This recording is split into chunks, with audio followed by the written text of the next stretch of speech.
Scary and abandoned cities, Fred. Alright, let's share some stories about abandoned grey cities.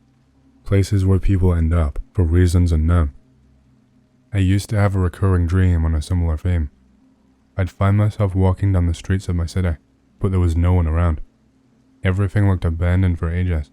Windows were shattered, grass pushed through cracked asphalt, and dust and sand covered everything. I enter a building. The wooden door, and everything made of wood, was rotting, easily broken down. There were things left on tables, as though people had just walked away, but the food had decayed into dirt and moss, and the silverware was rusted. The curtains had faded from the light filtering around them. I go outside again, walking down the center of the street. Silence surrounds me. No wind, no birds. Then I realize I'm wearing a gas mask and a chemical suit. Now as normal to me as regular clothes. A wave of emotion overwhelms me. My throat tightens and a bit of sadness fills me. I want to cry. As the evening sets in, I'm not afraid of the dark. There is no one alive here. It's time to return, but I don't want to. I sit down against a wall, streetlight flickering out. The air is running out. Sleeping in the metro. Last year after an evening shift, I was heading to my friend's birthday party. It was close to midnight when I boarded the metro, headed for Rochnoi Vokzal. I fell asleep on the Zamoskvoretskaya line. When I woke up, I saw that the train was stopped at Rochnoi. The lights were dim, and there was no one else in the car. It was unnervingly quiet. At first, I thought the metro had closed, and I was stuck, but checking my watch, I saw that the time was only 12:43. The train was not at the depot, it was still at the station. I got out of the car, uneasy, and noticed the same eerie stillness. Dim lights, no sound, not a single person in sight. I took the escalator up to the station entrance and stepped outside. My stomach dropped. The asphalt was stained with dark, sticky patches. The windows of nearby shops were broken. A dog, nearly gutted, lay dead in front of the metro entrance. Again, there was silence. The streetlights illuminated the scene too brightly, which only added to the horror. Suddenly, my phone rang. It was my friend Yaka, who was celebrating his birthday. He yelled into his phone, "Tora, can you hear me? Where are you?" "Yaka, I'm standing by the metro entrance. There is no one here. I'm scared." "You've fallen into another reality. Don't trust anyone here. Come to my place. We'll figure this out. But be careful. Seriously, don't trust anyone." Just then, I saw a policeman walking towards me. He was a tall young man in uniform, but his face was contorted with fear, his steps unsteady. I froze, unable to move. He stumbled toward me, gasping, telling me to run away from here, and shoved an old revolver in my direction. The gun had strange, foot-hawk runes glowing on it. I grabbed it, noticing something dark and incomprehensible moving toward me. I realized that if it reached me, I'd be in real trouble. Without thinking, I ran to Yaka's place. Houses with shattered windows sped past. Bodies littered the street. The only sound was my breath and footsteps. Finally, I reached his apartment, ran up to the 7th floor, and burst inside, slamming the door behind me. As I slid down the door in relief, something unsettled me. Why is the door open? The thought made my skin crawl. Gun in hand, I walked cautiously through the apartment. In one room, I found Yaka's dead mother, her cat Sappa lifeless in her lap. In another, a broken mirror lay in pieces. I finally reached Yaka's room. He sat at his computer, his head tilted back, a horrifying wound in his forehead. The room glowed with a sickly green light from the monitor. Terror gripped me, and I backed away, then bolted for the front door. Suddenly, I heard Yaka's voice behind me. "Tora, where are you going?" I turned around and saw Yaka standing next to me, blood oozing from his forehead, his eyes glowing the same unnatural green as the monitor. He reached out to me, and I could not move under his gaze. The door burst open. Another Yaka, alive and well, rushed in, shouting, "Tora, run." I saw my green-eyed friend's mouth open, revealing sharp fangs. Instinctively, I raised the revolver and fired. The demon version of Yaka vanished as if he never existed. The real Yaka smiled and extended his hand toward me, but before I could take it, I woke up at River Station. The train was just pulling in. Passengers were getting out, and it was 12:43. The station was brightly lit, and everything seemed normal. I stepped outside. A dog slept peacefully in front of the ticket office, the same dog from my dream, but alive. I stood there, dazed, when my phone rang. Tora, can you hear me? Where are you? Yaka, I'm at the metro entrance. What happened? You're asking me. 20 minutes ago, someone called from your number and said you weren't where you were supposed to be. Then your number went unreachable. Are you okay? Yeah, I'll be there soon. A policeman passed by, a tall young man in uniform. He smiled and laughed at me, as if I looked ridiculous. I made my way to Yaka's place, climbed to the 7th floor, and found the door wide open. Laughter and music echoed from inside. I walked in. In one room, Yaka's mother sat watching TV, petting Sapa. Yaka was in his room, looking concerned, sitting at his computer. That's how I ended up sleeping in the metro, and I still can't shake it. Hey, can anyone hear me? My name is John Norton. Something terrible has happened to me. I think I've lost my mind. I was on flight 5481 from Charlotte to Greenville. Everything seemed normal, aside from a bit of turbulence during takeoff. Time passed, and I began to wonder why we had not landed yet. After 3 hours, the plane started its descent. When we landed, I rushed to the exit, panicked about being late. But then I noticed something strange. No one moved. Everyone just stayed seated. Looking back, I think I understand why. As soon as I stepped off the plane, I realized we were not in Greenville. We were in some other city. I thought maybe we'd made an emergency landing, but instead of going back inside, I kept walking. The airport was completely empty, like it hadn't been used in years. The flight display was not even electronic, and it was showing flights from 1979. I kept moving, hoping to find somewhere to eat. The streets were desolate. No cars, no people. A thick fog had rolled in, and I could not see more than 5 meters ahead. As I walked, a strange feeling crept over me, like someone was watching from the corners. I turned around, but there was no one. A chill ran through me, and cold sweat beaded on my forehead. Something was terribly wrong. Old cars from the 60s and 70s lined the streets. Finally, I found a rundown store, perfect for a place like this. I went inside, but it was just as empty as the streets. No customers, no employees. The feeling of being watched intensified. It was as if invisible eyes were on me from every direction, expecting something. As I browsed, I saw that everything was expired. I picked up a package of candy and checked the date. 1979. I rushed to the counter, where an old receipt lay. It was dated May 14th, 1979. My legs nearly gave way. This town had been abandoned for 34 years. I hurried back to the airport, forgetting everything I'd left behind. The invisible eyes seemed to follow me. The air buzzed in my ears, and it felt like someone was whispering in my ear. The pressure became unbearable. I ran back to the airport and looked out the window. My heart stopped. The plane had gone. It had left, and I was alone in the empty city. I collapsed, overwhelmed with grief. Tears flowed, and I could not stop them. I knelt in the deserted airport, crying. Then I screamed, hoping someone on the plane would hear me and take me out of this nightmare. I screamed until I was hoarse, until my head ached. But then, exhausted, I blacked out. When I came to, I felt my body dragging across the tiles toward the exit. Something cold grabbed my wrists, human hands, but freezing, like from a freezer. I could not break free, and once again, I lost consciousness. I woke up at an intersection. My legs would not move, and my head could barely turn. My body felt frozen, as if thousands of nails were holding me to the asphalt. I lay there for what felt like half an hour. Then, summoning every ounce of strength, I managed to rise. My legs were still weak, barely able to support me, but I kept moving. I needed to find a car. Around me were small, one-story houses, but there were no cars anywhere.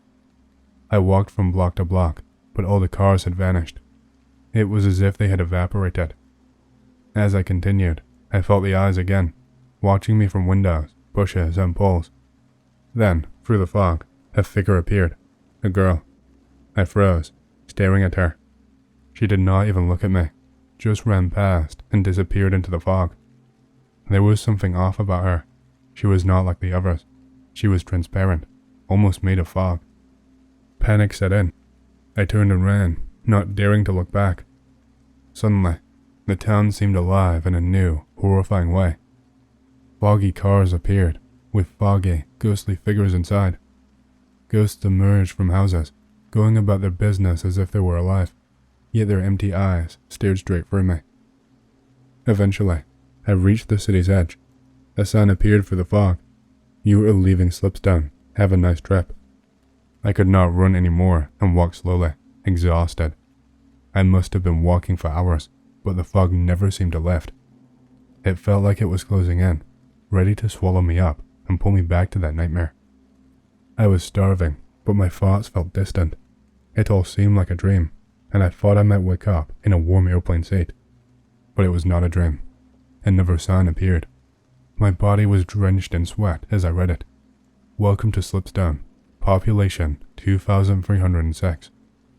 I've been hiding in an abandoned store for 3 weeks now. The canned goods are running out.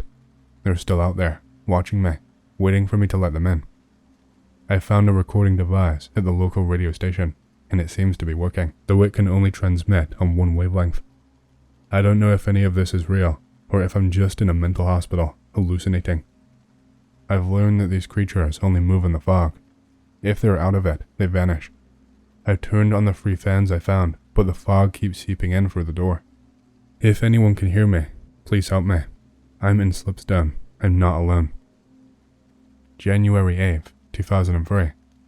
A small beach 1900 turboprop en route from Charlotte to Greenville, South Carolina, veered left and climbed sharply during takeoff at 8:45 a.m. Wednesday, then flipped and crashed into a U.S. Airways hangar at Charlotte International Airport.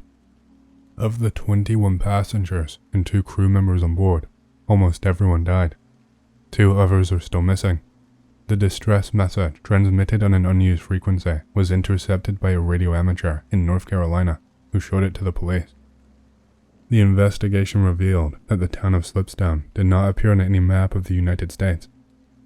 Authorities dismissed the recording as a prank, and the case was closed. However, the recording contained strange, whisper-like sounds that seemed human but were not. An examination concluded that the sounds were not human, animal, or artificial. The recording was posted on a missing persons website, but was soon deleted. The whereabouts of John Norton, a passenger on Flight 5481, remain unknown. Gray cities from my dreams. I used to dream about these places all the time during my school years and early university days. Even now, sometimes they return. 1. A scattered city with low building density.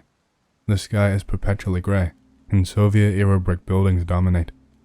These multi-story apartments are arranged in micro-districts, occasionally grouped in 2s or 3s. Between them are vacant lots, overgrown with low grass. The distances are vast, and you travel by rattling, half-empty trams from the 60s. These trams often wind through huge arcs, instead of straight tracks. In the distance, you can see a wall of houses standing close together, against a cloudy sky, with the wind moving waves through the grass. The atmosphere is cold and often rainy, but the city feels safe. 2. The city blocks resemble the most decrepit parts of 19th century St. Petersburg. Narrow streets, arches and passages, and crumbling brick walls. The buildings are mostly 2 or 3 stories high. There's a small square near the station, but it's always empty, and the station itself is closed. It's always night, and the streets are dirty, though there's little garbage, just unmaintained asphalt. Occasionally, vagrants huddle around fires and metal barrels. Lighting is either dim or comes from harsh, unnatural white lamps in small rooms, a small cafe diner with 4 tables, a shoe repair shop, or a parcel office. These spaces are bare, utilitarian, and worn, with oil paint-covered walls, cheap Soviet furniture, and faded colorful calendars on the walls. The rooms are clean compared to the grim streets outside, and sometimes fine rain falls. The stars and moon are never visible. Overall, the place feels safe, though desolate. 3. a small town with late Soviet architecture. The buildings are unusual, multi-story panel apartments, looking newly built yet abandoned for years before being opened. The courtyards are neat, with newly planted trees, the streets straight, and a sense of isolation. There are kiosks at bus stops that look as if they've been abandoned, though they aren't old. There are a few cars, and pedestrians are scarce. The town feels far removed from other cities, and the sky is often cloudy with rain. The atmosphere is entirely safe. 4. Industrial outskirts. The area is dominated by two-story Stalin-era buildings, surrounded by old poplars and trampled lawns. The ancient asphalt paths are cracked, and some Soviet buildings are heavily damaged, windows broken, entrances wide open. Roads between houses are either cracked asphalt or gravel, sometimes clay dirt with truck tire marks. The sky is perpetually gray, with no rain, and the atmosphere is extremely tense. It feels like someone is always chasing me, though I don't know who.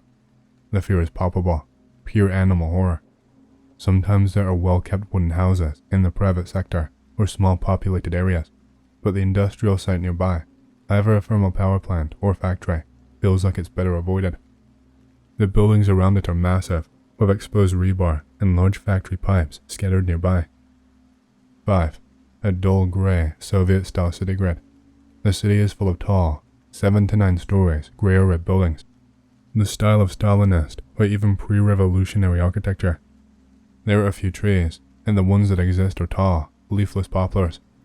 The streets are full of asphalt, and there is haze from car exhausts. The cars are mostly old Soviet models, with trolley buses making up the majority of the public transport. People are few, and they all wear dark, drab clothes. There's a sense of unease, as if everyone is avoiding each other.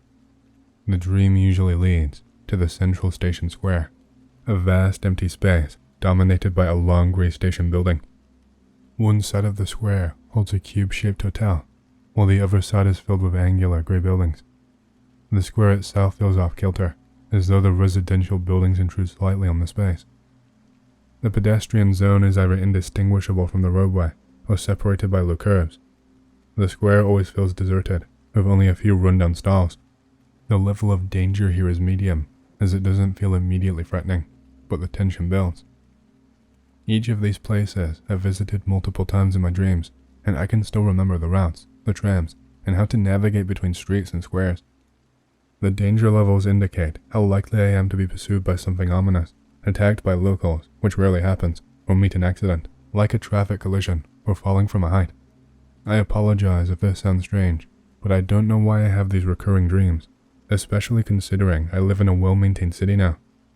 I can't quite explain the origin of these industrial nightmares tied to post-Soviet urban development. Dreams of different cities and towns. I've dreamed about many different cities and towns, though I can't recall every detail. Most of them resembled real places I've seen, with some recurring themes. 1. Soviet-style parks. Large parks with towering trees, whitewashed curbs, and asphalt paths. The air is always thick with fallen leaves, and there are rusty, dilapidated playgrounds, like old slides, stairs, and horizontal bars. In some dreams, these parks are overrun with thick bushes, and there are steep earthen slopes that I slide down. Shallow canals filled with murky water, and lakes for swimming also appeared. Everything is bathed in cold autumn hues. Once, in a dream, I discovered a tall, grey panel house hidden among the trees near a slope. It looked like a mix between a massive New York apartment building and a Soviet-era 9-story block, stained and abandoned. I visited it in another dream. Soviet pioneer camps. These camps always felt normal, but in a strange, flattened, almost sterile way. The buildings and surroundings were sometimes white, other times yellowish. You could sense the decay, the slow decay of time, and the signs of neglect everywhere. Concrete platform surrounded by trees. I once dreamed of a large, concrete platform enclosed by trees. In the center was a hangar-like structure made of rusty metal, surrounded by chain-link fencing. The fencing had holes, and some doors seemed to be missing. It felt like a forgotten place, left to rot. Military airfield. In another dream, I somehow bypassed the guard towers and found myself on a military airfield. I climbed over a fence into a deserted labyrinth of rusting, grey buildings, some kind of industrial workshops or factories with no windows or doors. Between the buildings were low fences, and I could see faint tracks, like a railroad, running through the area. I was terrified of setting off an alarm or encountering dogs. Wandering through metro tunnels and basements. This was another frequent theme in my dream, often quite scary. I remember one in which I raced along underground rails on something like a trolley, speeding past an intersection. I saw a terrifying monster wearing a bowler hat, standing on a small platform on the right. Other times, I explored abandoned metro stations or closed branches. The stations were filled with skeletons on the floor, wooden, Soviet-style varnished floors, and sand leaking through holes in the ceiling. Crawling through sewers. One dream stands out where I crawled through dark, damp sewers, eventually finding a tiled grate. I lifted it, crawled out, and emerged onto a rainy, dark street. The city around me had a slightly Gothic, Austrian feel, wet, dirty and cold. In this dream, I was like a werewolf, having transformed into a dog. I avoided the large, dark figures of people walking the street, running into a shabby building. Inside, I ran through a long, narrow corridor toward the light. The floor was covered in broken tiles, and the walls were peeling with faded plaster. White, old doors lined the hallway, and black figures stood along the walls, as if waiting for something. And they were all watching me. All of them. OC's highly appreciated. I'll start with mine. Be me. Went home from nearby 7-Eleven, buying some eggs and milk. Looked at watch, 9 p.m. Kinda small town, little to no people at this hour. Walked along the dark street. Only 2 other stores still open. One store I know the owner well. We chat a bit before he closed. The other is owned by an elderly man. Not a grumpy old man, but somehow very few people talk to him. His store is supposedly one of the oldest in this town, but almost nobody ever shopped there. The stuff he sold is completely normal. No bad rumors about his store, but you can still count the amount of customers he has each day on one hand. Anyway, just needed to walk past that store, and my home will be right around the corner. When I got right in front of that store, I caught a glimpse of someone walking really fast towards me. I instinctively jumped back a few inches while readying some moves. Red belt karate. It's the goddamn old man. He paused instantly, right on the spot where I was standing. His eyes were bloodshot, teeth and fists clenched. Cursed myself for not bringing phone to call cops. No prob. He tries something and I'll smack him a few. When suddenly, he fell to his knees. Please, save my grandson, he said while sobbing. Oh, fuck. Fuck's sake, why me? Muster up the cojones and ask what's wrong. He just kept sobbing while still on his knees. Didn't want people to misunderstand. I half-heartedly entered his house, located just behind the store. Entered the store, looked around a bit, nothing out of the ordinary. Found the back door, assumed it leads to his house. Open door. House is completely dark, save for a few lit candles. The Exorcist.gif. What the fuck have I gotten myself into? Kept going for what felt like hours until I finally reached a door filled with stickers. Think this is the grandson's room. But what kind of sane man would just enter a random kid's room in a strange old man's house? Looked around to find the old man. Fucker suddenly appeared right behind me. Swore I was walking by myself the whole time. He's in there, please help him, he pleaded. Bruh, I ain't a doctor. Fuck it, I'll just take a look at him and get the fuck out of here to call the ambulance and shit. I opened the kid's room. The scene still haunted me to this day. The room is nothing out of the ordinary, just filled with stickers on the wall. Sports equipment, like rackets, balls, skateboard, etc. One nightlight illuminated the kid. But the area around his eyes are darkened. Poor guy must have been awake for weeks. One of his arms is out of the blanket, looked emaciated, and his mouth, his teeth, all of them are black. As far as I could handle looking, every single one of his teeth are rotten. I could have swore I saw some wriggling shit in it. At this point, I just want to get the fuck out and puke on the street like a drunkard. He likes sweets, the old man said. Every day after he went home from playing, he would buy so many sweets, I kept telling him to stop, but he wouldn't. Bitch, just fucking slap him or something. Until one day, he woke up screaming, mouth covered with blood. He can't handle his toothache any longer. The man starts crying again. Sir, I'm sorry, but all I can do to help your grandson is by calling ambulance and... No, I do not have any money. The man suddenly screamed. Bruh, what? You useless, just like them all. Get out. He then hugged his grandson while sobbing. I walked outside, confused as fuck. At least the man was kind enough to put my grocery in a shop. I grabbed them and went home. Next morning, police and ambulance surrounded his store. His neighbors said that after they heard him yelling at me, he decided to end it all by taking his own life. The grandson was rushed to the hospital while police investigated the scene. I was supposed to be interrogated as I was the last person seen with him, but because I was already on the scene that day, they questioned me on the spot and let me be after clarifying that I was not involved in his death and affirmed he died by suicide. Now his store has been demolished and become deserted. I don't know if anyone knows about his grandson's condition.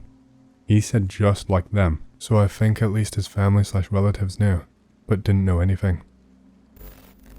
Be me. Summer of '97. Living in the sticks. Me and my two cousins were also neighbors, but the only kids living in the area. We spend all our time together. No internet. Nintendo is only allowed during winter. When it rains, we play music in the garage. Otherwise, we ride our bikes to a nearby bridge over a creek and spend the better part of the day there. There is an abandoned house next to the creek. Never see anyone there, which is good, because we don't like strangers, and this is our spot. Then one hot summer day, creek was dry. Decided we'd take our bikes down there and ride the creek bed as far up as we could. Covered an appreciable distance when my rear tire gets pinched in between two rocks. Immediate deflation. Fuck my life. Now I will have to beg my dad for a new tube. Shit, I could be on foot for weeks.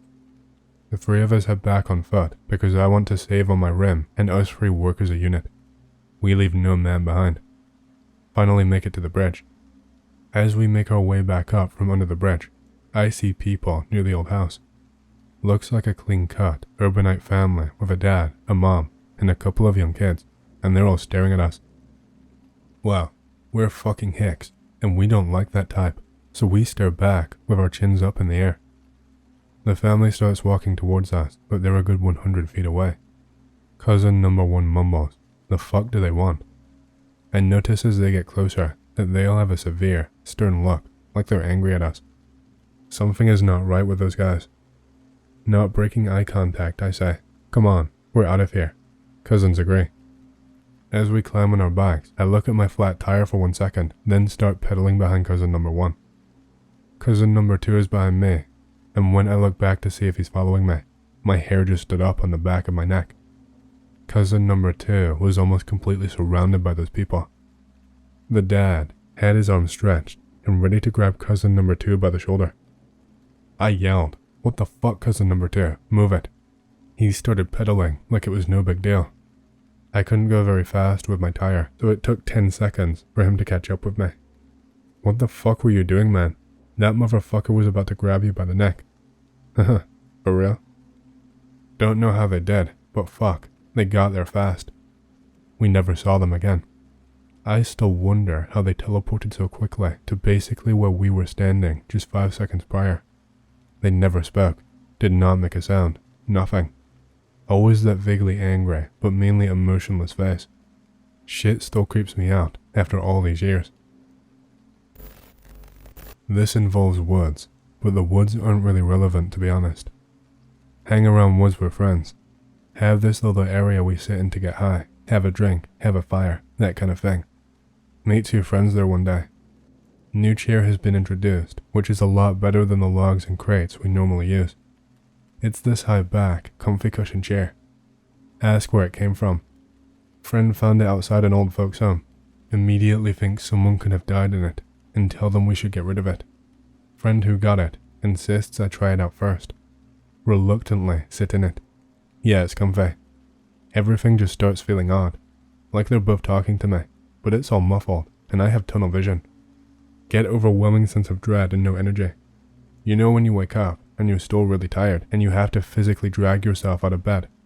Have to do that to get out of the chair. Both of them asked me if I felt it. Whatever it is, I did. Friend who got it thinks it's cool. Other friend agrees with me that we should get rid of it. Chair stays. At the weekend there's 8 of us. Friend insists everyone try the chair. Everyone does except one. They all have this real trance look to them when they're sitting in it. It's weird as fuck. All feel it, but don't seem concerned. Following day, me and friend who want to get rid of it go there alone and have a fire. Decide to burn the chair.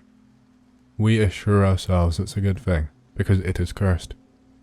Everyone had bad luck in the space of maybe 2 to 3 months after it. Of the 8 of us there that night, 5 went to prison. 1 died in a car accident. 1 took their own life. 1 had a miscarriage. Only one who nothing happened to was the one who did not sit in it. To this day, I stand by that decision to burn it.